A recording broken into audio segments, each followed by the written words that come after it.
नमस्कार दोस्तों, मैं राज राठौर विद्या क्लासेस के यूट्यूब चैनल में आप सभी का स्वागत करता हूं। चूंकि सभी क्षेत्रों से डिमांड आ रहा था कि सर आप ऑनलाइन क्लासेस भी लीजिए, इसी तारतम्य में विद्या क्लासेस के यूट्यूब चैनल में जुड़ा हूं और हम लोग एडीओ की कंप्लीट सिलेबस के बारे में इस यूट्यूब चैनल के माध्यम से अध्ययन करने का प्रयास करेंगे।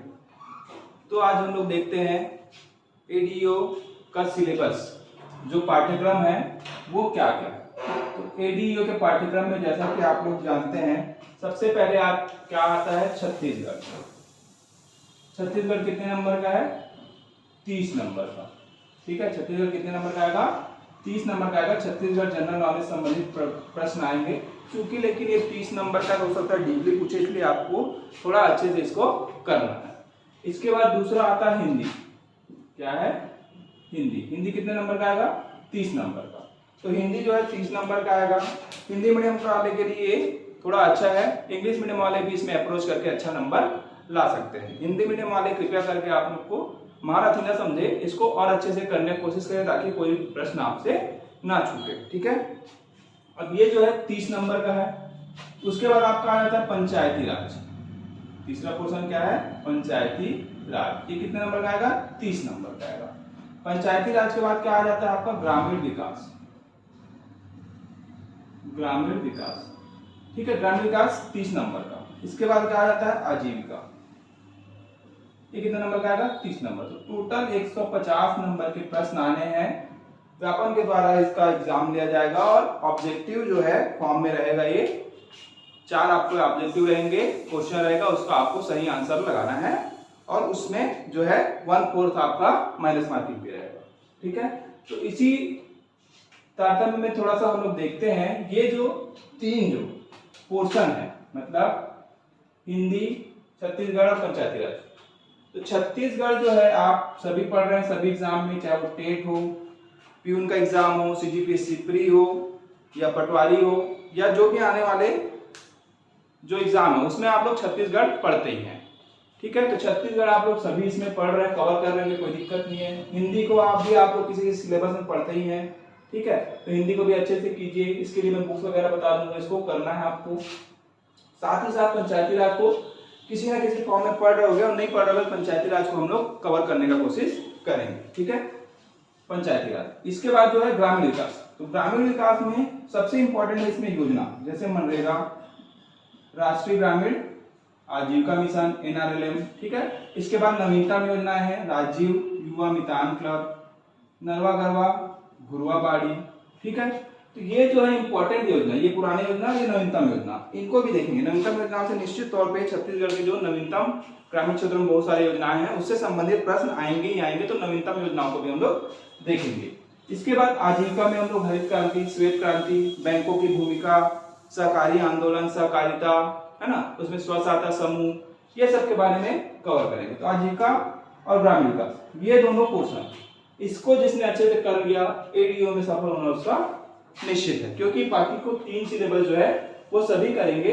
ग्रामीण विकास, आजीविका और पंचायती राज, ये तीनों को जो अच्छे से कर दिया उसका सफल होना निश्चित होगा। ठीक है, तो अब ये दोनों को तो हम करेंगे ही, डेली बेसिस में कर रहे हैं, पढ़ रहे हैं, अच्छे से कीजिए, उसको ऑब्जेक्टिव बनाइए, ये तीनों को भी करने का प्रयास करेंगे। अब आगे हम लोग थोड़ा सा बढ़ते हैं आपके पंचायती राज। ठीक है, आज थोड़ा सा पंचायती राज के बारे में देखते हैं। अब देखिएगा पंचायती राज में, पंचायती राज, ठीक है, पंचायती राज से संबंधित कौन सा भाग है संविधान में? पंचायती राज से संबंधित कौन सा भाग में वर्णन है? तो बताइए कौन से भाग में वर्णन है? भाग 9। कौन सा भाग? भाग 9। और अनुसूची कौन सा है? अनुसूची है 11। तो भाग 9 और अनुसूची 11 इसमें वर्णन है। ठीक है, कौन सा संविधान संशोधन हुआ देश में? 73वां संविधान संशोधन कब हुआ था? 1993 में। और ये पंचायती राज लागू कब हुआ? 24 अप्रैल 1993। इसीलिए 24 अप्रैल को क्या मनाते हैं भाई? कमेंट सेक्शन में बताइए मेरे को, 24 अप्रैल को क्या मनाते हैं, इसको बताइएगा आप लोग। ठीक है, तो पंचायती राज अब ये हो गया भाग 9 अनुसूची 11। ठीक है, अब इसमें अनुच्छेद कौन सा है?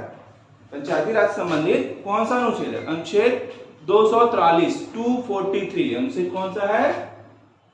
अनुच्छेद 243 243। अब 243 के अंदर कितने उप अनुच्छेद हैं ये बताइए, कितने उप अनुच्छेद हैं? ठीक है, तो 243 ए से लेके 243 ओ तक, ठीक है, 15 उप अनुच्छेदों का इसमें वर्णन। तो आपसे ये क्वेश्चन आ सकता है कि पंचायती राज संबंधित कितने उप अनुच्छेद हैं? तो 15 उप अनुच्छेद, 243 ए से 243 ओ तक, ठीक है, 15 क्या है? उप अनुच्छेद है।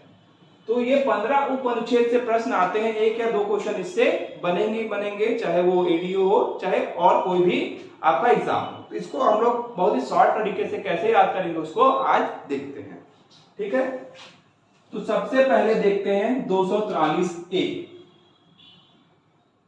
243 ए में क्या चीज का वर्णन है? तो हमारे पंचायती राज का जो बुनियादी इकाई है, कौन है बुनियादी इकाई भाई? कमेंट सेक्शन बताइए। पंचायती राज का बुनियादी इकाई है ग्राम सभा। तो 243 ए में किसका वर्णन है? ग्राम सभा का वर्णन है, ठीक है। ग्राम सभा कैसे होगा, क्या होगा, पूरा वो ग्राम सभा के बारे में वर्णन है, कितने कोरम होंगे, ये सभी का वर्णन किसमें है? 243 ए में वर्णन है, ठीक है। उसके बाद 243 बी, ठीक है। तो 243 अब ग्राम सभा हो गया तो हम लोग क्या करेंगे? पंचायतों का गठन करेंगे। ग्राम सभा बन गया तो क्या करेंगे? पंचायतों का गठन, पंचायतों का गठन। तो 243 बी में क्या वर्णन है? पंचायतों का गठन का वर्णन है, ठीक है। अब 243 सी, सी से याद रखिएगा संरचना, पंचायतों का संरचना, पंचायतों की संरचना। तो 243 सी में किसका? सी फॉर संरचना, सी से संरचना, ऐसे याद रखिए। 243 सी पंचायतों का संरचना। इसके बाद आते हैं 243 डी, ये इंपॉर्टेंट है, सीजीपीएससी प्री में भी आ चुका है। डी में है स्थानों का आरक्षण, पंचायतों में स्थानों का आरक्षण, ठीक है। तो स्थानों का आरक्षण में एससी एसटी ओबीसी और महिला आरक्षण, इसके बारे में वर्णन है, ठीक है। तो एससी एसटी कितना मिलेगा और महिला कितने मिलेगा, ठीक है। तो छत्तीसगढ़ में पंचायतों में महिलाओं को 50% आरक्षण है, जबकि 73वां संविधान संशोधन में 33% आरक्षण दिया गया। हमारे छत्तीसगढ़ में लेकिन 50% महिलाओं को आरक्षण है। तो यही स्थानों का आरक्षण जो है किसमें वर्णन है? 243 डी में वर्णन है। अब आते हैं 243 बी के बाद क्या आएगा? ई से याद रखिएगा, ई फॉर एज, कितने उम्र तक, कितने कार्यकाल तक, मतलब पंचायतों का कार्यकाल, पंचायतों का कार्यकाल, ठीक है। तो 243 ई में एज याद रखिएगा, एज मतलब उम्र, उम्र मतलब कार्यकाल। तो 243 ई में किसका वर्णन है? कार्यकाल का वर्णन है। और कार्यकाल कितना होता है? प्रथम सम्मेलन से लेकर 5 वर्ष, मतलब प्रथम सम्मेलन से उसका बैठक काउंट होगा और कब तक रहेगा? 5 वर्ष तक रहेगा, ठीक है। तो आपको याद रखना है। तो 243 ई से एज याद रखिएगा, एज मतलब कार्यकाल, कितने उम्र तक वो पंचायत बना रहेगा, मतलब कार्यकाल कितना उसका होगा, ठीक है। अब 244 ई के बाद क्या आता है? एफ। एफ से एफ फॉर याद रखिए फैल, फैल हो गया वो आदमी। तो निहरियताएं, पंचायतों में क्या? निर्हरियताएं, क्या का वर्णन है? निर्हरियताएं, निर्हरियताएं, ठीक है, निर्हरियताएं, पंचायतों की निर्हरियताएं का वर्णन है एफ में, ठीक है। इसके बाद क्या आता है? जी, A B C D E F और जी, ठीक है। तो 243 जी, जी में याद रखिएगा हमारा जो शक्तिमान है उसके बाद बहुत सारे पावर आते हैं, जी मैन, स्पाइडरमैन, सुपरमैन, ठीक है। तो जी मैन, जी मैन याद रखिए, जी मैन के पास बहुत सारी शक्तियां हैं। तो पंचायतों की शक्तियां, शक्तियां, कार्य व उत्तरदायित्व, ठीक है। तो जी फॉर शक्तियां, जी मैन जो है, जी मैन के पास बहुत सारी शक्तियां होती हैं। तो पंचायतों की शक्तियां 243 जी में शक्तियों का वर्णन है, ठीक है। तो शक्तियों, जी मैन, स्पाइडरमैन, सुपरमैन, ये संबंधित याद रख लीजिए। याद रखने का सिर्फ एक तरीका है, जी मैन, जी फॉर शक्तियां, पंचायतों की शक्तियां, ठीक है। जी के बाद क्या आ जाएगा? एच। तो एच को मैं थोड़ा सा बड़ा बनाऊंगा, एच को क्या बनाऊंगा? थोड़ा सा मैं बड़ा बनाऊंगा। क्यों बनाऊंगा बड़ा? अब देखिए, ये इसमें रख देते हैं हम लोग पैसा, ठीक है। मतलब इसमें हम लोग करते हैं करारोपण। क्या करेंगे?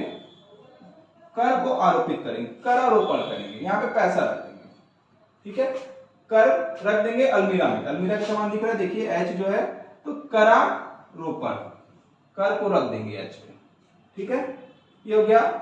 फिर आई 243, आई से याद रखिए इनकम, इनकम मतलब वित्त आयोग। क्या है? वित्त आयोग। इनकम मतलब वित्त आयोग, वित्त आयोग का गठन, ठीक है। इनकम, इनकम जनरेशन हुआ आई से, तो आई में क्या कर देंगे? वित्त आयोग का हम लोग गठन कर देंगे, आई से वित्त आयोग।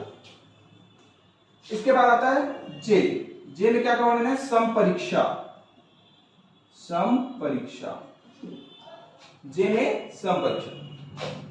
फिर आते हैं के, के ई काइनेटिक एनर्जी, ई से आ गया इलेक्शन, के ई याद रखिए, के ई से इलेक्शन, इलेक्शन मतलब निर्वाचन, पंचायतों का निर्वाचन और निर्वाचन आयोग, इसी में वर्णन है 243 के। 243 के में किसका वर्णन है? निर्वाचन का वर्णन है, ठीक है। तो इस तरीके से आपका जो है 243 ए से के तक हो गया। एल, एम, एन और ओ, ये एल, एम, एन, ओ में जो है ये तीनों, ये उतना इंपॉर्टेंट नहीं, लेकिन इसको हम लोग थोड़ा सा याद रख लेंगे। एल में है एल यू टी से याद रखिए, एल यू ऐसे याद रखिए, यूनियन टेरिटरी मतलब संघ राज्य क्षेत्रों में, संघ राज्य क्षेत्रों में लागू होना, ठीक है। संघ राज्य क्षेत्रों में इसमें लागू होना 243 एल में वर्णन है।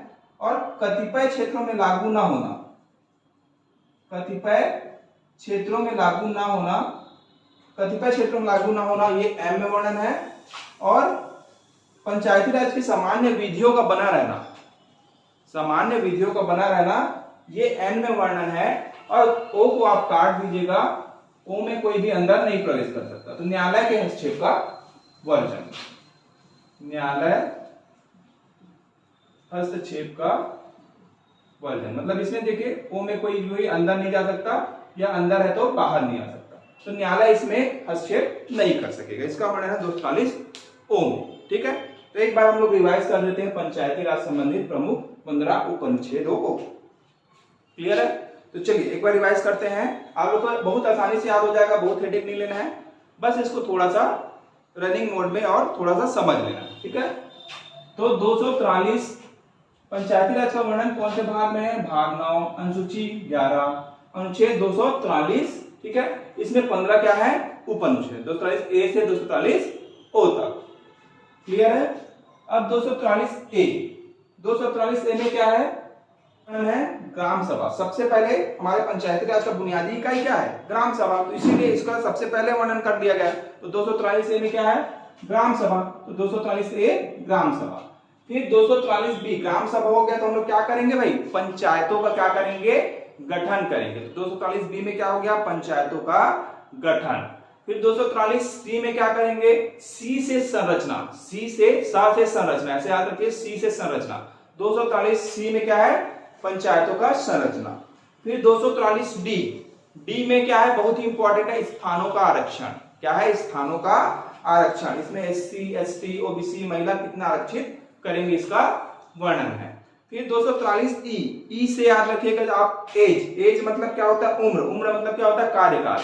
मतलब कुल मिला के 243 ई में क्या वर्णन है? पंचायतों का कार्यकाल।